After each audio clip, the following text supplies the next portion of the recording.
और ये लोग तो अकलियत ही है, ये उसको कौन मानेगा? इनकी हुकूमत है। आज भी इनके पास अक्सरियत नहीं है, नवाज शरीफ के पास है। आप उस चेयर पे अपनी पार्टी रिप्रेजेंट करती हैं, ये वाले लोग हमारे साथ भी बैठ सकते हैं।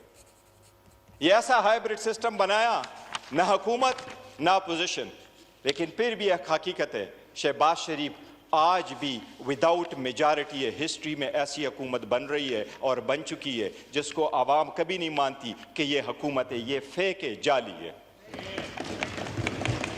और यही रीजन है नवाज शरीफ ने उससे इस्तीफा भी ले लिया सदारत का। और यही रीजन है कि नवाज शरीफ, यही रीजन है मैडम चेयरपर्सन,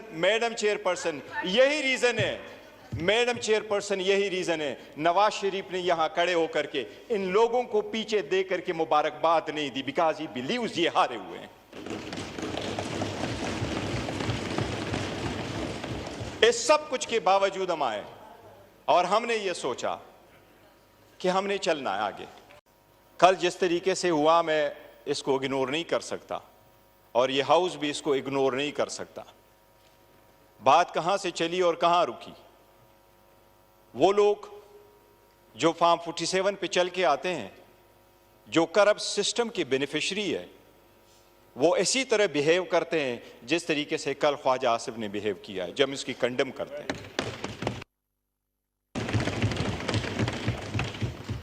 मैडम चेयरपर्सन, ये लाजिम है कि हम इनको एक चीज जरूर बताएं कि पार्लियामान जब इस वक्त है तो मैडम स्पीकर आपसे हम मुतालिबा करते हैं। ये मुतालिबा हमारा चेयर से है, स्पीकर से है। इंडिया हमारा अपोनेंट जरूर सही, दुश्मन सही, लेकिन उनका 17वां लोकसभा चल रहा है।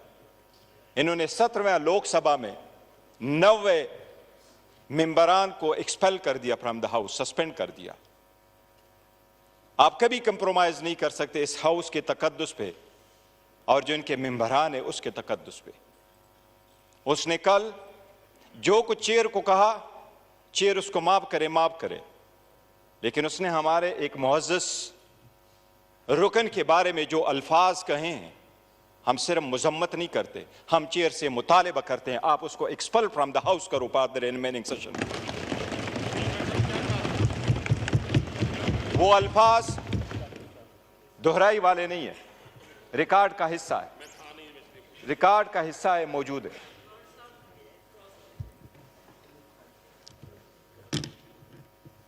Madam chairperson, there is enough to everything. उसको फकत इतना कहा गया कि ये अल्लाह के 99 नाम है, इसके नीचे आप खड़े हैं, ये अल्लाह के 99 नाम के नीचे फकत इतना कहो कि आप जीत चुके, हम आपको मानते। आप खुद हारे, चिच हारे, खुद हारे, आप हारे,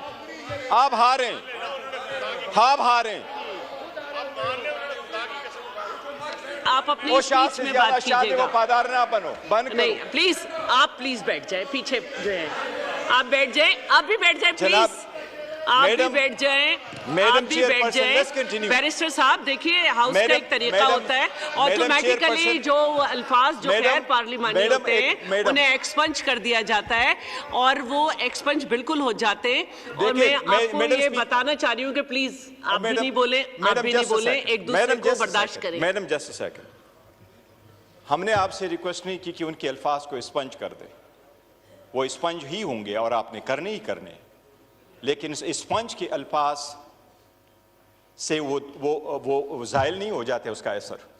जब आप एक चेयर पे बैठे हों तो आपकी प्राइवेट लाइफ भी पब्लिक लाइफ है और आपका एक एक लफ्ज़ आवाम सुनते हैं और देखते हैं, उसका एक इम्पैक्ट होता है। इसलिए सोच समझ करके हर लफ्ज़ इस्तेमाल करना चाहिए।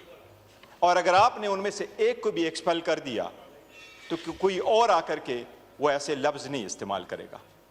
पहले दिन से हम आकर के यही चेयर को कह रहे हैं कि हम आपको सपोर्ट करना चाहते हैं, हम आपको मजबूत करना चाहते हैं, पर हम सिर्फ और सिर्फ ये कह रहे हैं कि आप अपने पार्टी के असर से निकल के बाहर आए ताकि आप बनो कि आप इस हाउस के कस्टोडियन हैं, ताकि हम आपको सपोर्ट करें।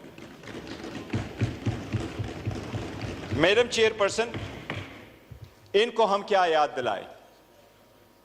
उमर अयूब खान साहब के बारे में जो उन्होंने अल्फाज कहे, we are so proud of him, we are so proud of his legacy, we are so proud of his family's legacy. वो इस ईवान में 22 साल रहे, न किसी ने करप्शन का इल्ज़ाम लगाया, न misuse and abuse of authority का लगाया, और न ही किसी ने कोई एक इल्ज़ाम लगाया कि इस 22 साल में उस बंदे ने एज नुमाइंदे की हैसियत से कभी एक लफ्ज़ ऐसा इस्तेमाल किया हो कि चेयर ने उसको स्पंज किया हो। And that is the reason we are proud of him.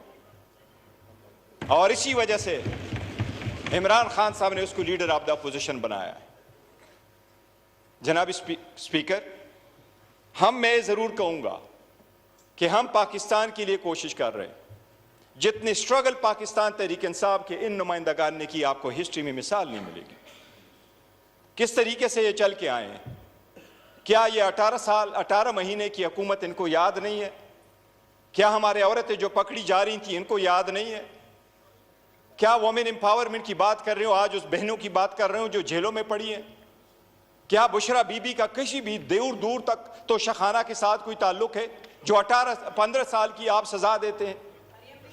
आप अगर किसी के साथ आप अगर किसी केस पे उसको जाके सजा देते हैं, बाकी औरतें हमारी यहाँ बैठी हैं। अच्छा, ये प्लीज आप अपनी स्पीच में रिप्लाई कर दीजिएगा, फिर दोबारा हाउस मैडम खराब हो जाएगा। मैडम, उसका atmosphere. Have order in your house, always enforce your order. जी प्लीज आप अपनी स्पीच में जवाब दीजिएगा। जिसको भी दरमियान में कोई सेंटेंस आ रहा है, कोई रिमार्क्स आ रहे हैं, कुछ आ रहा है, यही होता है सर। इधर भी मैं यही कहूँगी, और खास तौर पे जो आपके मैडम चेयरपर्सन, इंडिया की मिसाल देता हूं। 1500 कवानीन में उन्होंने तब्दीली करी इस लोकसभा में। 17, हमारा 15वां 16वां चल रहा है, उनका 17 पूरा होगा, 18वां आ रहा है। 1352 दिन उन्होंने पार्लियामान चलवाया, 1352 दिन। और ये हिस्ट्री में फर्स्ट टाइम है कि इंडिया में आज भी डिप्टी स्पीकर नहीं, उन्होंने डिप्टी स्पीकर का ओहदा ही नहीं रखा। 1352 दिन उन्होंने काम किया, 222 कवानीन पास करवाए, 222 कवानीन पास करवाए। और फिर क्या किया? करोड़ों रुपए अपने साथ बचाए। क्योंकि इतना तो आपको असर होगा, दुश्मन भी सही, लेकिन वो डेमोक्रेसी से होकर के थ्रू चल के आके करते हैं। अगर आप अवाम की नुमाइंदा हो तो फिर अब आप अवाम का सोचते हैं। हमारे पास यही सोच है, हम उनको रिमाइंडर नहीं करना चाहते हैं। But Khawaja got to realise, take it easy. आपकी दास्तान कोई ऐसी नहीं है। डॉन लीक्स वाले आप थे, सुप्रीम कोर्ट पे हमला करने वाले आप थे, पनामा में नाम आने वाले आप थे, पनामा में नाम आने वाले आप थे, पनामा में नाम आने वाले आप थे, डॉन लीक्स वाले आप थे। आप लोग प्लीज खामोश हो जाएं, फिर मैं उन्हें खामोश नहीं कर सकूंगी। स्पीच कर रहे हैं गौहर साहब, उन्हें करने दें। मैडम चेयरपर्सन, डॉन लीक्स वाले ये थे, पनामा वाला ये थे, आपके लीडर के खिलाफ जिसको अभी सदर बनाया मेमो गेट वाले ये थे, खुद वकीलों वाला यूनिफॉर्म पहन करके केस रगू करने वाला नवाज शरीफ था। और ये लोग तो अकलियत ही है, ये उसको कौन मानेगा? इनकी हुकूमत है, आज भी इनके पास अक्सरियत नहीं है, नवाज शरीफ के पास। आप उस चेयर पे अपनी पार्टी रिप्रेजेंट करती हैं, ये वाले लोग हमारे साथ भी बैठ सकते हैं। ये ऐसा हाइब्रिड सिस्टम बनाया, ना हुकूमत ना अपोजिशन, लेकिन फिर भी एक हकीकत है, शहबाज शरीफ आज भी विदाउट मेजॉरिटी है हिस्ट्री में ऐसी हुकूमत बन रही है और बन चुकी है जिसको आवाम कभी नहीं मानती कि ये हुकूमत है, ये फेक है, जाली है। और यही रीजन है नवाज शरीफ ने उससे इस्तीफा भी ले लिया सदारत का। और यही रीजन है कि नवाज शरीफ, यही रीजन है मैडम चेयरपर्सन, यही रीजन है नवाज शरीफ ने यहां खड़े होकर के इन लोगों को पीछे दे करके मुबारकबाद नहीं दी, बिकॉज ही बिलीव्स ये हारे हुए हैं। इस सब कुछ के बावजूद हम आए और हमने ये सोचा कि हमने चलना है आगे।